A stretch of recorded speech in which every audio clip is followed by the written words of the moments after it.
思考実験シリーズ。今回は、私が私であることを保証してくれているものは何なのかという自己の同一性のパラドックスとして、哲学者ドナルド・デイビッドソンのスワンプマン沼男という思考実験を紹介するよ。同一性のパラドックスについては、以前テセウスの船を取り上げていたけど、それとは違うの？前回は、物の同一性や集団の同一性も含んだ一般的な同一性の話だったけど、デイビドソンの議論は、特に自己の同一性、自分自身の信念や、自分が持っている知識を、成り立たせているものとは何かという部分にも及んでいるんだ。この部分が特に面白いので、ぜひ最後まで楽しんでいってね。ある日、デイビドソンは山にハイキングに出かけた。しかし、急な天候の悪化で、不幸にも雷に打たれてしまう。デイビドソンの身体は、分子原子レベルでバラバラになり、精神だけが、近くの木に宿る。デイビドソンがふと近くの沼を見ると、生前の自分と、うり二つの男が立っているのが見える。デイビドソンが雷に打たれたのと同じ時刻に、沼に落ちた雷が、沼の泥から、分子原子レベルでデイビドソンと全く同じコピー人間、スワンプマンを生み出したんだ。スワンプマンは、外見はもちろん、脳の状態まで、死ぬ直前のデイビドソンと同じ状態であり、記憶や知識も完全にコピーされている。スワンプマンは、沼を後にし、デイビドソンが住んでいた家に帰り、友人に電話し、デイビドソンが読んでいた本を読み、眠りにつく。そして、翌日には、デイビドソンが通っていた職場へと出勤していくだろう。さて、人一体化して魂だけの存在になってしまったデイビドソンと沼から生まれたスワンプマン。どちらが本物のデイビドソンと呼べる存在なのだろうか？意識の連続性としては、人一体化した魂の方っぽいけど、分子原子レベルで見て同一で、記憶もコピーされているなら、友達や職場の同僚から見れば、スワンプマンの方が本物と思われても仕方がないよね。実はこの思考実験、1987年にデイビドソンが、自分自身の心を知ることという論文で、登場させた時点では、こういった同一性をめぐる議論ではなかったんだ。オリジナルのデイビドソンの議論については、動画の後半で紹介するけれど、まず同一性のパラドックスとしてのスワンプマンについて見ていこう。スワンプマンは、沼に雷が落ちた瞬間に生まれた。だから意識自体の連続性はない。しかし、生前のデイビドソンと同一の記憶を有しているから、記憶の連続性はある。そして、物理構成としては、デイビドソンと全く同一なんだ。一方、デイビドソンは、意識の連続性や記憶の連続性はあるけど、現在の物理構成は気になってしまっている。つまり、ここでは自己の同一性を意識の連続性に求めるのか、それとも物理構成の一致に求めるかの対立があるんだね。意識の連続性についてなんだけど、スワンプマンも生まれた瞬間から意識を持つはずだから、自分は継続した意識を持っている。本物は自分だと言わないかな？それはそうだね。この物語は、人一体化してしまったデイビドソンの主観として語られるから、スワンプマンの方がコピーに見えるけど、実はコピーされたのは魂の方で、元からある気が自分は本物のデイビドソンだと思い込んでいる可能性もあるね。この問題は、遠く離れた場所を一瞬でワープする瞬間転移装置の実現の可能性を考える時にも起きてくる。実現できたら便利だよね。満員列車も渋滞も解決できるし。そう楽観視もできないんだ。この装置、実は、精巧な物理スキャナーと物理プリンターに過ぎないんだ。入り口の装置に入ると、入った対象の分子原子レベルの物理構成を装置が完全にスキャンする。そして、出口の装置にそのデータを転送する。出口では、そのデータを元に、分子原子レベルで対象を構成して出力する。それだけなんだ。入り口に入った人の身体とかはどうなるの？分子原子レベルで分解されて、次の利用者が出口として使用する時の素材として回収される。怖すぎる。ワープするたびに、実際は死んでいるのと同じじゃん。ただ、コピーされた側は、過去の記憶を引き継いでいるから、記憶の連続性や物理構成に同一性の根拠を求めるなら問題ない。自分の存在の連続性をそれ以外に求めるから、恐怖を感じるんだろうね。そして、最近の面白い議論だとマインドアップローディングによる不老不死の実現という話がある。これは、自分の現在の脳内の情報をデジタルデータ化して、機械の脳にアップロードすることで、不老不死を実現できるというアイデアなんだ。これ、夢のある話でウプ主も好きなんだけど、どうしても納得できないのが、自己の連続性をどう捉えているのかという点なんだよね。たとえ、アップロードに成功して、自分の記憶を持ったサイボーグを生み出したとしても、それは自分じゃないよね。つまり、サイボーグが仮に意識を持っていたとしても、そこから連続する意識は、コピーした瞬間からもう自分とは別の存在だと思うんだよね。まあ、全く生身の自分はそのまま残って、サイボーグとは別の寿命ある人生を送りそうな気はするよね。多分、不老不死の実現イメージの違いなんだと思うけど、もやっとするよね。神経情報のデジタルデータ化は、義手、義足技術とも関係してくるから、今後どんどん進歩してほしい分野だけどね。さあ、同一性のパラドックスとしてのスワンプマンの問題をまとめておくと、自己の同一性の根拠を意識の連続性に求めるか、記憶や物理的な連続性に求めるかという対立があった。自分の連続性に、同一性の根拠を求める立場は、哲学では、一人称の意識に特権性は存在するかという問題として問われたりする。つまり、私は、自分が自分自身であることを知っているというのが、意識の連続性の大事な要素なんだ。気になってしまったデイビドソンは、友達に電話することも、職場に向かうこともできないけど、自分こそがデイビドソンで、スワンプマンはコピーに過ぎないと信じている。そういう信念を持っているんだ。ちなみに、ここで言う信念は、あの人は信念のある人だ。みたいな、熱意とか、軸があるという、ニュアンスではなくて、単にデイビドソンは自分であるという事実が正しいと信じているという、意味で使っているよ。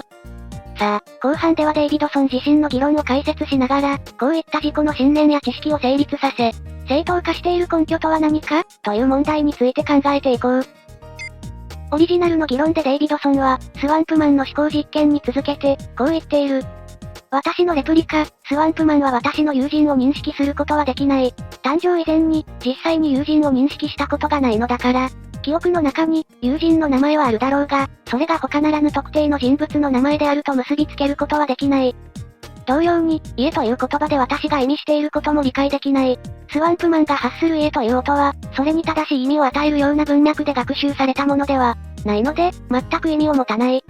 つまり、スワンプマンは家に帰ることもできないし、記憶の中の友人の名前を特定の人物に結びつけて、電話をかけることもできないとデイビドソンは考えている。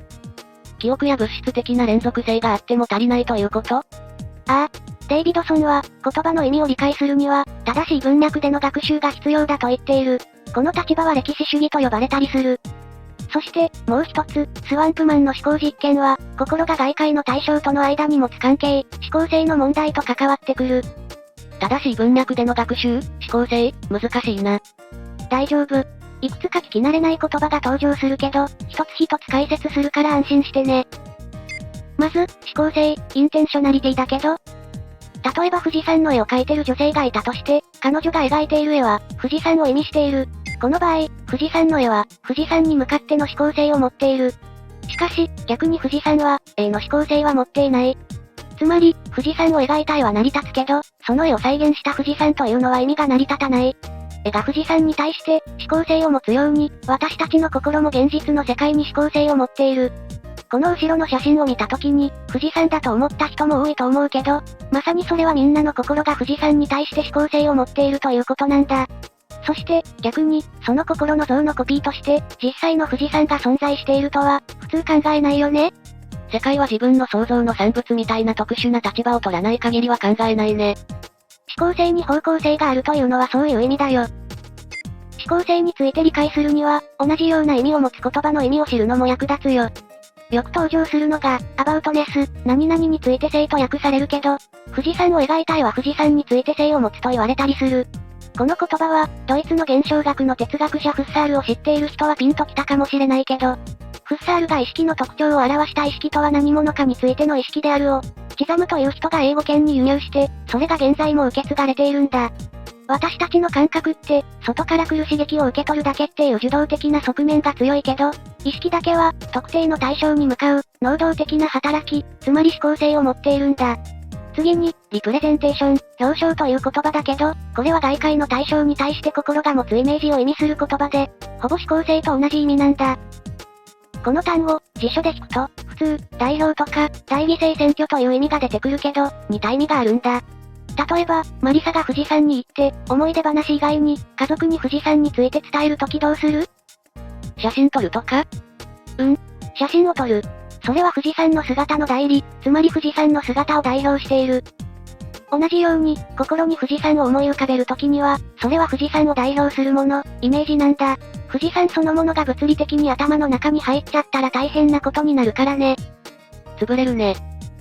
三つ目にプロポジショナルアティチュード。これは命題的態度と訳されるけど、外界の事実についての文、例えば、富士山があるこれを命題プロポジションというのに対して、それとは区別される心の中だけで成り立つ文富士山があると信じている、のことだね。命題的態度については、以前ムーアのパラドックスの動画の中で詳しく解説しているので、興味のある人はそちらも見てみてね。この3つの言葉は、思考性と、ほぼ同じ意味の言葉として、特に前置きなく言い換えられていることもあるんだけど、この説明を元にまとめると、思考性とは、特定の対象を持つ、心の内のイメージや、文のような構造を持つ信念を持つ心の働きを意味する言葉なんだ。思考性って文にもあるの？心の思考性が、映像的なものか、文章的なものかは意見が分かれるところだけど、私たちが恋愛小説を読んで、感動して涙を流せるのは、私たちの心が、単なるインクのシミの羅列としてではなく、文章全体をイメージできる力を持っているからなんだ。つまり、文にも思考性はある。思考性について、理解してもらった上で、では言葉の意味や私の信念などの思考性の内容は、どうやって決まるのかという問題について、考えていこう。デイビドソンが比較の対象にするのは、ヒラリー・パトナムの外在主義と、ルース・ミリカンの目的論的機能主義という立場なんだ。まず、パトナムの外在主義から見ていこう。パトナムは、私たちのいる地球とよく似た双子地球の思考実験を考えた。地球にいる私は、水という言葉を使い、水を飲むという行動を行える。つまり、水の意味を知っている。一方、双子地球の双子の私も水という言葉を使い、水を飲むという行動を行える。こちらも水という言葉をちゃんと理解している。しかし、実は双子地球の水は相対であり、XYZ という全く異なる構造を持つ。同じ言葉で私は、H2O を指し、双子は XYZ を指している。このことから、パトナムは言葉の意味や信念などの思考内容は、外部に依存するという外在主義の立場を取る。意味が外部に依存すると問題があるの？一つには、私たちが何かを知ったり、知識を共有するということを説明できなくなることが問題だけど、デイビドソンはたとえ信念が、外部に依存しても問題ないと考えている。問題は、そのことよりも、その言葉信念の結びつきをどのように獲得したかだと考えているよ。これは最後に詳しく話すね。次に、ルース・ミリカンの目的論的機能主義という立場だね。この立場では、思考性は人間が生存戦略、進化の中で生き残るために発達してきた機能であると考える。思考性を、生物学や進化論で説明しようとする立場で、これは心を何か神秘的なものとして捉えるのではなく、科学的な対象として捉える意味で自然だし、妥当な方法でもある。ただ、色々と問題もある。最近、芸能人の不倫問題で意見を求められた、生態学の大御所の先生が、不倫をしないことは、生存戦略上有利だという説明をしたんだ。なるほどね。会場のメンバーは、生態学的にも不倫は悪いことと分かっていると不倫批判に傾いたんだけど、次の瞬間、大御所の先生が語り始めたのは、ただ不倫をすることは生存戦略上有利でもあるという話だったんだ。さっきと反対の話じゃん。空気はかなり凍りついていたんだけど、何が言いたいのかというと、生存戦略とか進化という言葉をあまりにも広範囲に適用してしまうと何も説明できなくなってしまうんだ。不倫をしないことも、不倫をすることも進化論で説明できます。とするなら、その説明にあまり旨味はないんだよね。その先生は、多分、学問的なバランスを取る意味で、反対の研究を紹介したくなったんだと思うんだけどね。であるからべきであるを導けないことを自然主義的語流と呼んだりするけど、そもそも倫理的な話に科学的説明は馴染まないんだ。同じことが、心を説明する立場である目的論的機能主義の立場でも起きてきている。進化論と書いてある部分にバナナという言葉を入れてもいいのではという冗談が流行ったりもした。すべてはバナナで説明できるでいいのではという皮肉だね。進化が、水戸黄門の陰謀みたいになっちゃってるんだね。ただ、こういった研究は必要だし、無意味ではないことは強調しておくね。ただし、私たちの信念がどう成り立つかを説明するのには、不十分だという意味だよ。デイビドソンは、言葉の意味を理解するには、正しい文脈での学習が必要という歴史主義を主張しているけれど、それは、私たちの信念は、様々な信念のネットワークの中で意味を持っていると考えているからなんだ。つまり、水の信念は単に、水は H2O からなる。だけでなくて、子供の頃マラソンで水が飲めなくて辛かったとか、A 社の肌水が自分は一番好きとか、個人的な信念を含む、様々な信念が結びついて形成されているものだと考えるんだ。だから、同じ水に対する信念も、マリサと私では違って当然と考えるんだ。もちろん明らかな勘違いは、様々な人に訂正されることで修正されていく。このような過程を、デイビドソンは歴史と考えたんだ。外在主義も目的論的機能主義も間違いではないけど、こういった個人の中で起きる、信念の獲得の歴史を説明できないというのが大きな問題だと言える。同様に、スワンプマンに欠けているものもこのような歴史なんだ。このデイビドソンの信念に関する考え方は、後に根源的解釈という議論に発展していく。デイビドソンは、未知の言語を理解する際に必要な条件として、相手は真なる信念のネットワークを持っているという前提で、相手の発話を理解することを挙げている。例えば、未知の言語を調べる言語学者が、この言葉は誤っている、と考えてしまうと、そこから先に進むのは難しくなってしまう。この時に、相手の言葉は大体において真であるという前提に立つと、未知の言葉を私の言葉だとどういう意味だろうと置き換えたり、この言葉、多分、こういう意味で使っているな。話の全体像はどうだろうと全体像で捉えるなど、相手の言語に対する理解が進んでいく。デイビドソンはさらに進んで、このことは同じ言葉を話す私たちのコミュニケーションの理解においても、重要な要素であると主張している。これは寛容の原理と呼ばれたりもする。相手は大体正しいことを言っているだろうという姿勢で話を聞くのは大事なことかもね。これは余談だけど、ウプ主は、本業の IT エンジニアの仕事で、製品の発注先を決めるために、部下たちに他の企業から届いた提案資料の分析を依頼したことがあって、一人だけ、途中報告が全くない部下がいたので、確認したんだ。すると彼は、各社の資料の誤字脱字、言葉の使い方の誤りなどをリスト化する作業に熱中していたんだ。悲劇だ。その指示の目的は、発注先の選定のために、資料を分析し、それぞれの強み、弱みを報告してもらうことだったんだ。他人の意見を柔軟に解釈するのが苦手な彼に、その時に、このデイビドソンの寛容の原理の話をしたんだけど、相手の言葉の間違い探しに熱中していると、本当に相手が言わんとすることを、捉えられない結果にもなるし、それはすごくもったいないことでもあるんだよね。成功哲学を語る上司は嫌だけど、ガチの哲学を語る上司はそれはそれで怖いね。どうしても、組織の下の方ほど具体的な仕事、上に行くにつれ、相手の話の全体像をつかむ能力が、求められるから、できれば彼にも普通に昇進してほしいという気持ちはあるんだよね。まあ、言葉に敏感なのは悪いことではないから、資料のチェックなどを優先的にお願いしているけどね。この動画シリーズの台本のチェックも彼に外注しようかと本気で検討しているよ。今回は、デイビドソンのスワンプマンと同一性のパラドックスについて話してきたけど、このデイビドソンの歴史主義には、当然批判も多い。それはまた別の機会に詳しく解説したいと思っているよ。